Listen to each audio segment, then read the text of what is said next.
You can lose huge opportunities even everything looks fine. In this video, I will show you 5 specific things that decide who gets promoted and who stays stuck fixing tickets. You can use these ideas in interviews, you can use them at work, and at the end, I will give you one sentence for your next one-on-one that can change how your manager sees you. I will give you this sentence, but if you jump straight to it, it will not land. You need the thinking behind it. So stay with me. I learned this the hard way. I did it. I was losing $4,000 every hour. Data egress and too much compute were running. Nothing crashed. Dashboards were green. Health check passed, no alerts, and the money kept leaving. That moment changed how I think about building systems. Here is the problem. Most engineers fix things after they break. They focus on uptime, but miss cost and efficiency. That puts you in react mode. And when you only react, it's hard to be heard. Not because you are bad, but because people don't see the risk. My name is Dmitry. I run Kubernetes at scale, and this channel is about control and how engineers gain trust. Let's start with language. Two engineers do the same work. One says, I fixed a bug. I updated the cluster. What people hear is, you did the task. That makes you useful, but not credible. Engineers with influence don't list tasks. They say what didn't break. They say the blast radius. That's when people listen. But something right is not always enough. You also need a structure that's held up under questions. I will show you the structure that works. Every time ask yourself, what broke? What could break? What you changed? And the most important part, what problem you stopped? Miss this last step and your impact disappears. Compare this. I fixed a deployment issue versus the service could start wrong. That could hurt data. I added checks so we avoided a 4-hour outage. Same work, but different leverage. Systems don't fail first, budgets do.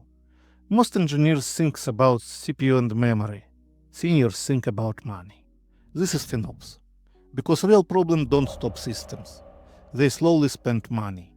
It's a quiet problem in how the system scales. Everything looks healthy, and the bill explodes later. That's why experienced engineers ask one question. How much one request cost? Say this once. I track cost per request, not just uptime. You feel the room shift. But money is only part of the risk. As seniors plan for problems. Before release, they already know how fast can we go back, what data is safe, how do we stop problems quickly. I shipped a new version, it's just doing the work. Rollback is ready and takes less than 5 minutes, is control. And now there is one more change you cannot ignore. AI writes code fast. It also breaks things fast. AI-generated code often ignores system limits. AI doesn't care about cost, or risk, or production data. That's your job now. AI works like a fast intern. You are the boss. Your role is to approve or stop it. One day something breaks. P0. Slack is loud. Typing fast won't save anything. Control this. Stop changes. Cut noise. Pull fact. Then fix. This week, pick one system.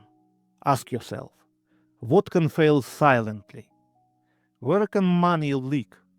How fast can I roll back? Who noticed first? And one check, one alert, one limit. Here is the sentence I promised you. Use it in your next one-on-one. Say it calmly, like it's just normal. For senior it is. I am focusing on finding problems early, especially the ones that slowly cost us money. Then stop. Do not explain it. Do not defend it. Because that one sentence already does the work. It tells them you think ahead. You care about risk, not just task. They won't get surprised by outages or by the bill. That's what changes the conversation. That sentence tells them the bugs stop here. And yes, if you want more of this, real systems, real production, real responsibility, subscribe to SystemAxis. This channel is for engineers who want to move up without playing dead.